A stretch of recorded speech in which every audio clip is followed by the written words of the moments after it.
भारत भी semiconductor ecosystem की पूरी वैल्यू चेन पर फोकस कर रहा है। इस वर्ष के बजट में हमने इंडिया सेमीकंडक्टर मिशन 2.0 की घोषणा की है।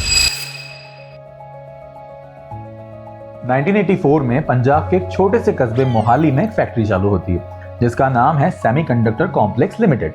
पंजाब गवर्नमेंट ने ही इस फैक्ट्री को जमीन दी थी। ये फैक्ट्री एक अमेरिकन कंपनी के साथ टेक पार्टनरशिप करके सेमीकंडक्टर चिप्स बनाना शुरू करती है। अब यहाँ एक फैक्ट है जो शायद आपको सरप्राइज करे। ताइवान सेमीकंडक्टर मैन्युफैक्चरिंग कंपनी यानी TSMC जो आज दुनिया के 60% से ज्यादा चिप्स बनाती है, वो कंपनी इस टाइम तक एग्जिस्ट ही नहीं करती थी। TSMC 1987 में बनी। मोहाली की ये फैक्ट्री 1987 से 3 साल पहले यानी 1984 में ऑलरेडी सेमीकंडक्टर चिप्स बना रही थी।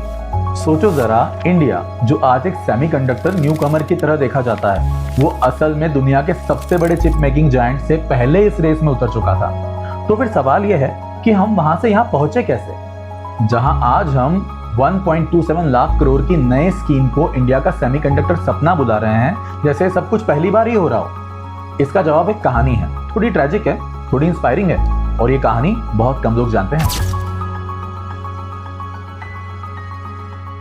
7 फरवरी 1989 मोहाली की उसी फैक्ट्री में अचानक आग लग जाती है। आग इतनी तेजी से फैलती है कि मल्टीपल पॉइंट्स पर एक साथ शुरू होती है। काफी ज्यादा नुकसान होता है, उस वक्त के हिसाब से करीब 60 करोड़ का, जो आज के हिसाब से काफी बड़ा फिगर है। इन्वेस्टिगेशन होती है, इंटेलिजेंस ब्यूरो तक इन्वॉल्व होता है, लेकिन फायर की वजह कभी ऑफिशियली कंफर्म ही नहीं होती। कुछ लोग इसे अभी भी मेयरली एक एक्सीडेंट ही मानते हैं, लेकिन पूरा सच कभी सामने ही नहीं आया। जो प्रोडक्शन लाइन कभी इंडिया को ग्लोबल चिप रेस में पहले मूवर्स बनाने वाली थी, वो राख हो जाती है और उस फैक्ट्री को दोबारा शुरू होने में 8 साल लग जाते हैं। अब यहां आता है एक इंटरेस्टिंग कंपैरिजन। 1989 में जब मोहाली की फैक्ट्री जल रही थी, ठीक उसी वक्त ताइवान में TSMC अपने सिर्फ 2 साल पुराने ऑपरेशंस को स्केल कर रहा था और उसके फाउंडर मॉरिस चैंग ने एक रेडिकल आइडिया ट्राई किया कि कंपनी सिर्फ मैन्युफैक्चरिंग करेगी, डिजाइन नहीं। इससे डिजाइन कंपनीज उन पे ट्रस्ट करने लगी क्योंकि वो उनसे कंपटीशन ही नहीं करती थी। और यही स्प्लिट, जिसमें डिजाइन अलग और मैन्युफैक्चरिंग अलग होगा, आगे चलकर पूरी इंडस्ट्री का स्ट्रक्चर डिफाइन कर देता है। आज एप्पल, एनवीडिया, क्वालकॉम जैसी कंपनी चिप्स डिजाइन करती है, लेकिन उन्हें बनवाती है TSMC जैसी फाउंड्रीज से। इसी दौरान एक तरफ जहां कोरिया अपनी मेमोरी चिप इंडस्ट्री में स्टेट बैक्ड इन्वेस्टमेंट डाल रहा था, सैमसंग और SK हाइनिक्स आज उसी बैट का रिजल्ट है। दोनों कंट्रीज ने एक चीज कॉमन की, consistent decades long government commitment, चाहे शॉर्ट टर्म में रिटर्न ना दिखे। और दूसरी तरफ इंडिया में 1997 में फैक्ट्री दोबारा स्टार्ट तो हुई, लेकिन एक रिसर्च लैब की तरह। 2006 में इसे फॉर्मली रीऑर्गेनाइज करके डिपार्टमेंट ऑफ स्पेस के अंदर एक R&D सेंटर बना दिया गया। कमर्शियल मैन्युफैक्चरिंग का सपना वहीं ठहर गया। फिर 2007 में इंडिया ने अपनी पहली सेमीकंडक्टर पॉलिसी लॉन्च की। इसके बाद कमर्शियल सेमीकंडक्टर फैब्स लगाने की कई कोशिशें हुई, लेकिन फंडिंग, पॉलिसी डिलेज और इन्वेस्टर्स की कमिटमेंट पूरी ना होने की वजह से वो आखिरकार सफल नहीं हो पाई। हर फेल्ड अटेम्प्ट के साथ एक चीज और टूट रही थी, क्रेडिबिलिटी। ग्लोबल सेमीकंडक्टर कंपनीज के लिए इंडिया एक ऐसी जगह बन गया था जो बार बार प्रॉमिस तो करता है लेकिन डिलीवर ही नहीं करता। दिसंबर 2021 में तीसरी बार इंडिया सेमीकंडक्टर मिशन बनाया गया। इस बार फर्क ये था कि खुद प्राइम मिनिस्टर पर्सनली इन्वॉल्व हुए। हर सेमीकॉन इंडिया कॉन्फ्रेंस उन्होंने खुद इनॉग्रेट किया और तो ग्लोबल सेमीकंडक्टर CEO से सीधे मिले, उनकी प्रॉब्लम सुनी। सितंबर 2025 की एक मीटिंग में उन्होंने खुद नोट्स लिए जब CEOs ने अपनी कंसर्न रखी और प्रॉमिस किया कि अगली मीटिंग से पहले उन सभी इश्यूज को रिजॉल्व कर दिया जाएगा। अगर इस पूरी जर्नी को किसी एक एनालॉजी से समझा जाए तो शायद ये इंडिया का लगान मोमेंट है। जैसे उस फिल्म में गांव वालों ने कभी क्रिकेट नहीं खेला था लेकिन फिर भी मैच जीतने के लिए खेलने उतरे थे, वैसे ही इंडिया इस गेम में लेट जरूर आया है लेकिन पूरी सीरियसनेस के साथ उतरा है। इसकी स्केल भी अब जेन्युइनली बड़ी हो चुकी है। सेमीकॉन इंडिया 2025 इवेंट में 35,000 से ज्यादा रजिस्ट्रेशन हुए। 30,000 से ज्यादा लोग एक्चुअली आए, 350 एग्जीबिटर्स थे और 48 अलग अलग कंट्रीज से डेलीगेट्स पहुंचे। ये नंबर खुद बताता है कि अब ये सिर्फ सरकारी अनाउंसमेंट नहीं रहा, ग्लोबल सेमीकंडक्टर इंडस्ट्री इसे सीरियसली ले रही है।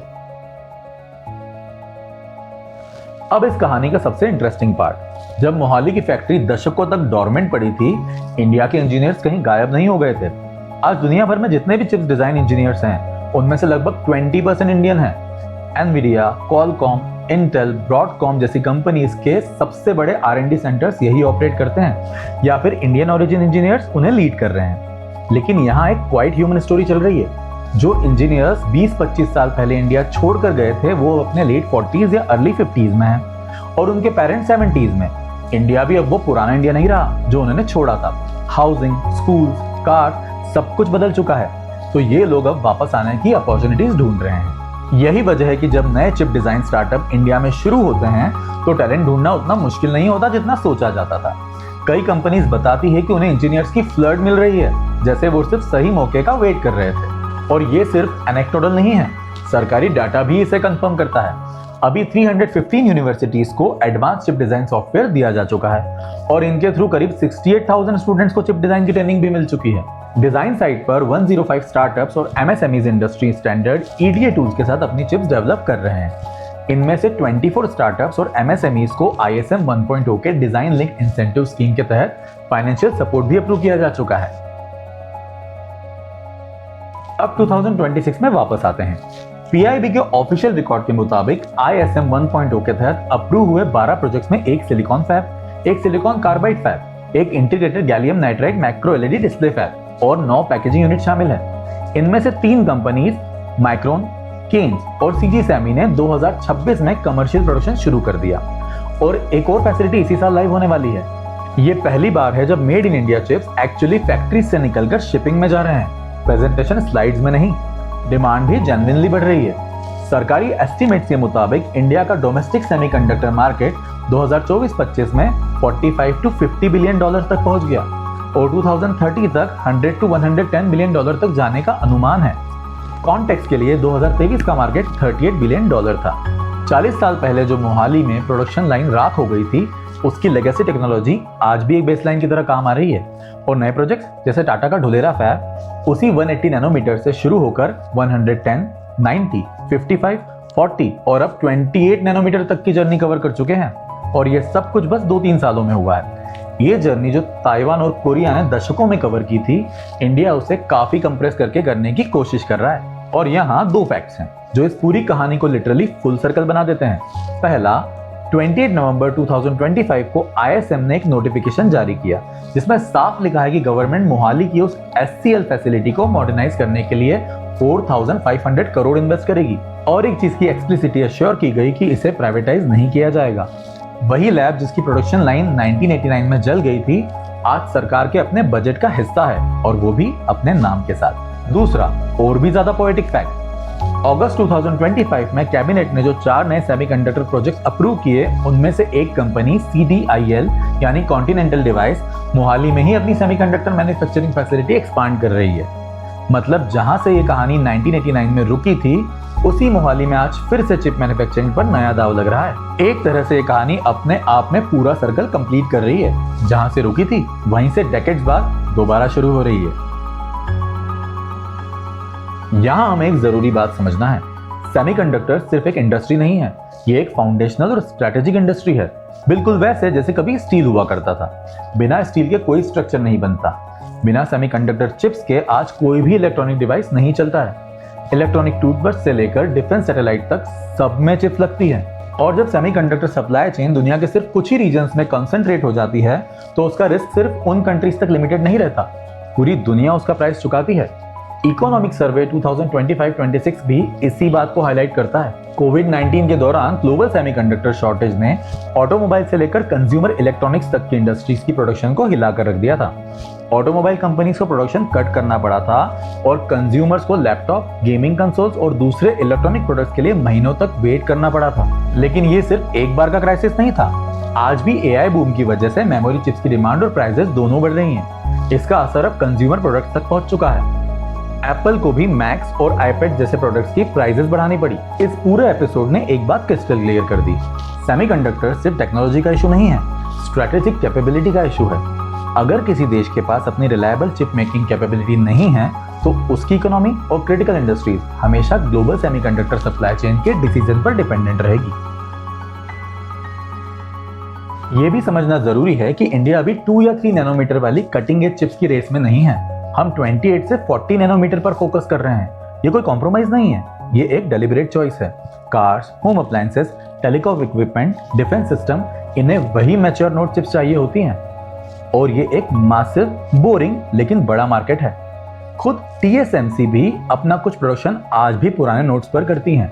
आईफोन जैसी प्रीमियम डिवाइसेस की रेस लड़े बिना इंडिया पहले वो फाउंडेशन बनाना चाहता है जो रोजमर्रा की चीजों को चलाता है, और उसी फाउंडेशन के ऊपर आगे चलकर ज्यादा एडवांस चिप्स की तरफ बढ़ना चाहता है। तो अब वापस उस 1,27,500 करोड़ की सेमीकॉन 2.0 अनाउंसमेंट पर आते हैं, जहां से हम शुरू हुए थे, लेकिन अब थोड़ा ज्यादा कॉन्टेक्स्ट के साथ। इसका ऑब्जेक्टिव सिर्फ नए सेमीकंडक्टर फैब्स लगाना नहीं है, बल्कि पूरी वैल्यू चेन डिजाइन से लेकर मैन्युफैक्चरिंग, पैकेजिंग, मटेरियल्स और टैलेंट इकोसिस्टम तक इंडिया में बिल्ड करना है। इसका पहला नया फैब 2028 में कमीशन होने का टारगेट है। एक कॉन्क्रीट डेट, किसी वेग प्रॉमिस की तरह नहीं। रोड मैप आगे भी क्लियरली लिखा हुआ है। 2029 तक इंडिया अपनी डोमेस्टिक सेमीकंडक्टर डिमांड का 70 to 75% डिजाइन और मैन्युफैक्चर करने की कैपेबिलिटी हासिल करने का टारगेट रखता है। उसके बाद रोड मैप 3nm और फिर 2nm जैसे एडवांस प्रोसेस नोड्स तक पहुंचने का है, ताकि 2035 तक इंडिया दुनिया के लीडिंग सेमीकंडक्टर नेशंस में शामिल हो और अपना डोमेस्टिक सेमीकंडक्टर मार्केट लगभग $200 बिलियन तक ले जाए। लेकिन इन सब टारगेट्स के बीच सबसे ज्यादा सुकून देने वाला फैक्ट वही मोहाली वाला है। जिस लैब की प्रोडक्शन लाइन एक रात में जलकर राख हो गई थी, उसका नाम आज भी ISM की अपनी ऑफिशियल वेबसाइट नोटिफिकेशन सेक्शन में सबसे ऊपर दिखता है। एक फ्रेश 4,500 करोड़ का कमिटमेंट के साथ और एक नए प्लांट के साथ जो उसी जमीन पर खड़ा हो रहा है। ये सिर्फ एक स्कीम का प्रेस रिलीज नहीं है, ये वही सपना है जो डेकेड्स तक रुका रहा, अब एक नए बहुत ज्यादा स्ट्रक्चर्ड रोड मैप के साथ वापस खड़ा किया जा रहा है। ये तीसरी कोशिश है।